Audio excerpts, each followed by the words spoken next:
मानवीय गुणों में सबसे कीमती गुण है भोलापन। मानवीय ही नहीं, ईश्वरीय गुणों में भी। कहते हैं जब परमात्मा धरती पर मनुष्य को भेजता है तब उसे जो जो गुण सौंपता है उनमें से एक होता है भोलापन।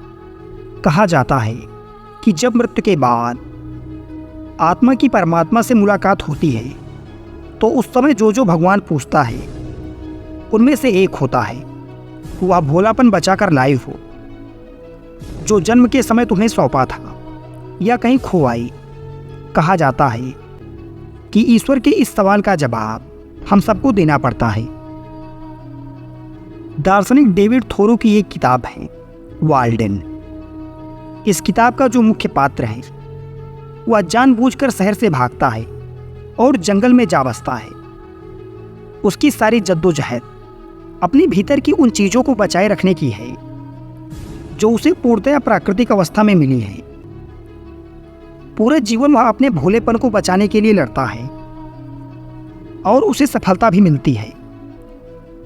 परंतु आज के समय में भोलापन कहाँ तक सीमित रहे तो हमारे लिए अच्छा होगा, क्योंकि आज अगर आपका स्वभाव बहुत भोलेपन वाला है तो हर कोई आपका फायदा उठा सकता है। आप कितने भी अच्छे इंसान क्यों ना बन जाएं, किंतु आपके आसपास कुछ ऐसे लोग जरूर मिल जाएंगे जो आपकी मजबूरी या फिर आपकी अच्छाई का फायदा उठाने से नहीं चूकेंगे। बस उन्हें तलाश है तो बस एक मौके की। कहीं ना कहीं आपने भी यह देखा होगा कि इंसान कितना भी अच्छा भले ही बन जाए पर कुछ लोग उसे चैन से जीने नहीं देते हैं। किसी भी इंसान को बाहर से देखने पर वह अपने आप को अच्छा इंसान ही बताता है, लेकिन जब बाद में उसकी सच्चाई का पता चलता है तब तक काफ़ी देर हो चुकी होती है। आज की इस वीडियो में हम इसी विषय पर चर्चा करेंगे। इस वीडियो में आपको पता चलेगा कि आपका भोलापन कहाँ तक उचित है और बुरे लोगों के कुछ ऐसे अवगुण जिनका संकेत मिलते ही आपको उनसे दूरी बना लेनी चाहिए। इस वीडियो में बताई गई बातों को अगर अच्छे से समझ लेते हैं तो यकीन मानिए बुरे लोग आपका कुछ नहीं बिगाड़ पाएंगे। तो चलिए एक कहानी के माध्यम से समझने का प्रयास करते हैं। पुराने समय की बात है, कुशीनगर नाम का एक नगर था। उस नगर में अनेक प्रकार के लोग रहते थे। उनमें से अधिकतर लोगों का व्यवसाय कृषि और पशुपालन करना था। कुछ लोग वैदिक वर्ग के भी थे, अर्थात व्यापारी भी थे। कुशीनगर में श्याम नाम का एक नवयुवक भी रहा करता था। उसके माता पिता व्यापार करते थे। वह भी अपने माता पिता के कार्यों में उनका हाथ बटाता था। वह कभी कभी अपने पिता के ना होने पर दुकान पर भी बैठता था, लेकिन श्याम जब भी दुकान पर बैठता तो कोई ना कोई ऐसा व्यक्ति जरूर आ जाता जो उसके भोलेपन का फायदा उठा लेता।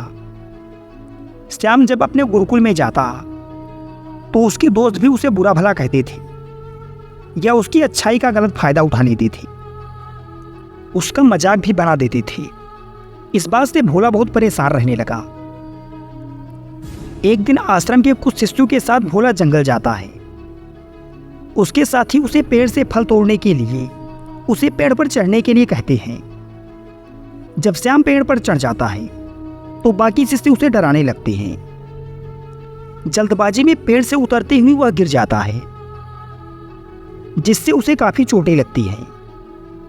इस बात से श्याम काफी परेशान हो जाता है।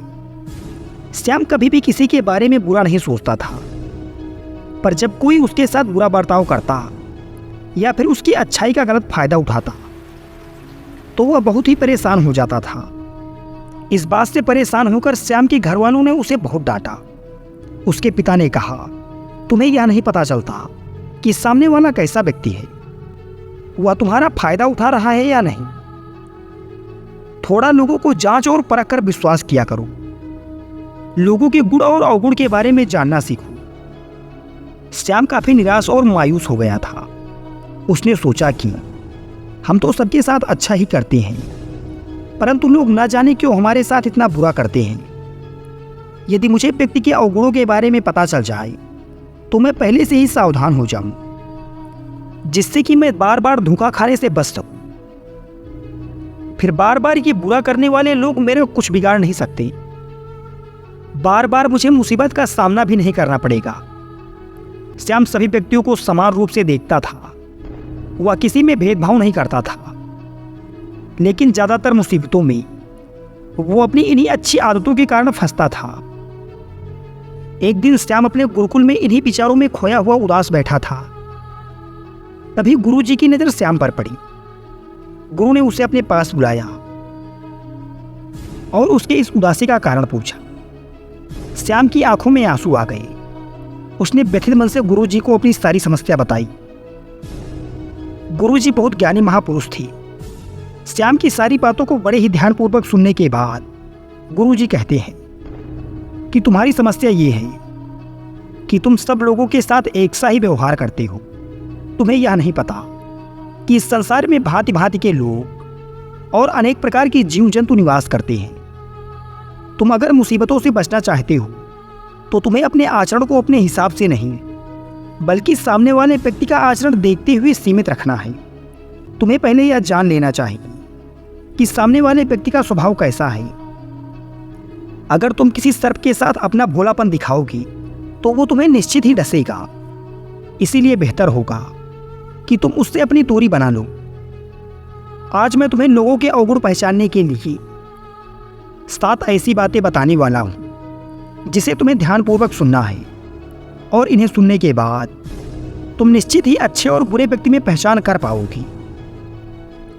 अगर तुम्हें ये 7 अवगुण किसी व्यक्ति के भीतर दिखाई देते हैं तो तुम्हारा उस इंसान से दूरी बना लेना ही उचित होगा, क्योंकि उसके साथ व्यवहार करना निश्चित ही किसी मुसीबत में डाल देगा। गुरुजी पहला अवगुण बताते हुए कहते हैं कि ऐसा कोई भी व्यक्ति जो तुम्हें किसी दूसरे का बुरा करने के लिए प्रेरित करे, वो कभी तुम्हारे लिए अच्छा नहीं हो सकता, क्योंकि अभी तो वह तुम्हारे साथ होकर किसी दूसरे का बुरा तुम्हारे हाथों करवा रहा है। वह जरूरत पड़ने पर तुम्हारे साथ भी बुरा ही करेगा, भले ही वो तुम्हारा कोई मित्र हो या परिवार का कोई सदस्य, भले ही वो तुम्हारे माँ बाप क्यों ना हो।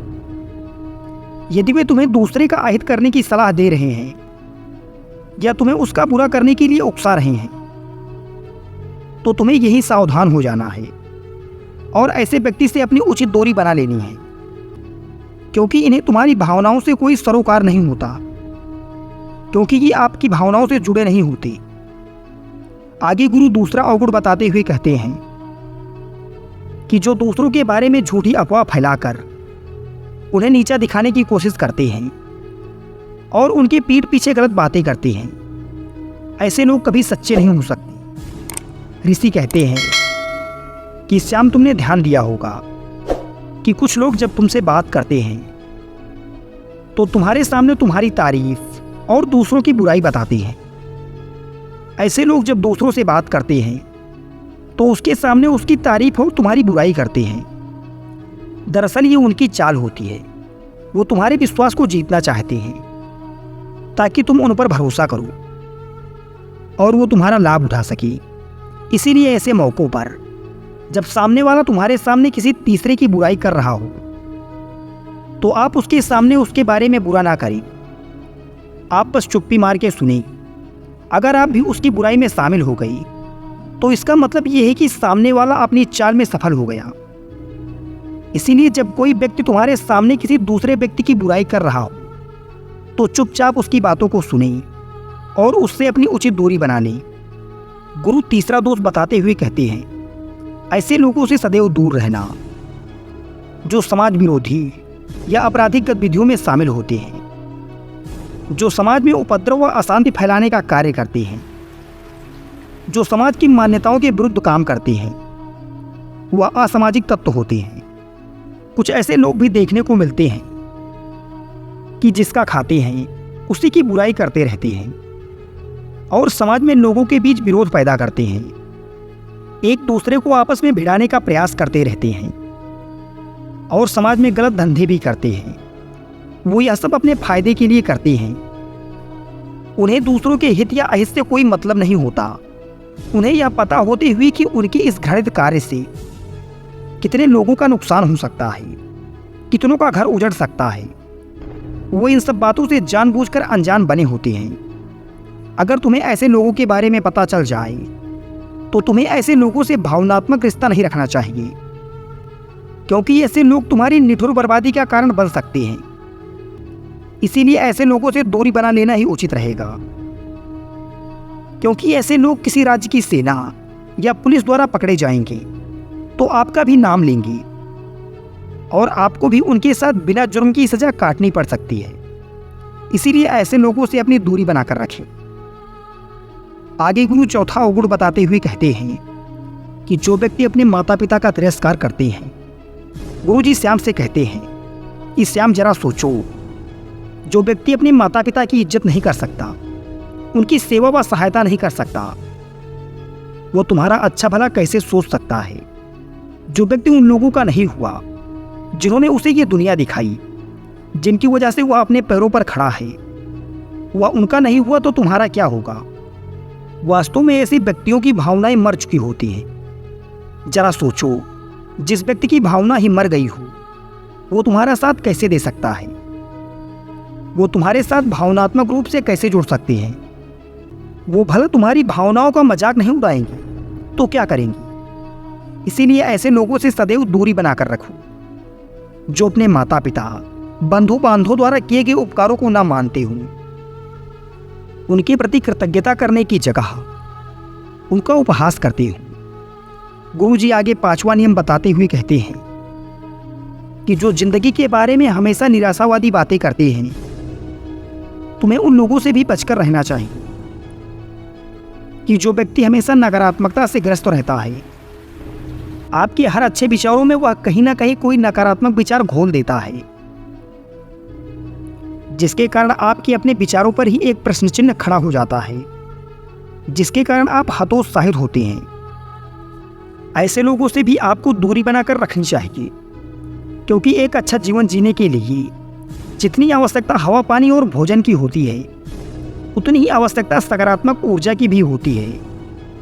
यदि किसी व्यक्ति के अंदर सकारात्मक ऊर्जा नहीं है, अर्थात वह निराशावादी है, उसे हर समय निराशा घेरे रहती है, तो उसमें और एक रोगी व्यक्ति में कोई अंतर नहीं रहता है। यदि तुम ऐसे व्यक्ति के साथ रहोगी तो तुम भी इस निराशावादी रोग से ग्रस्त हो जाओगी। अगर तुम किसी अच्छे कार्य को करने के बारे में भी सोचोगी तो तुम्हारे दिमाग में अनेक प्रकार के प्रश्न खड़े मिलेंगे और आप अपने आप को एक असहाय व्यक्ति महसूस करेंगे।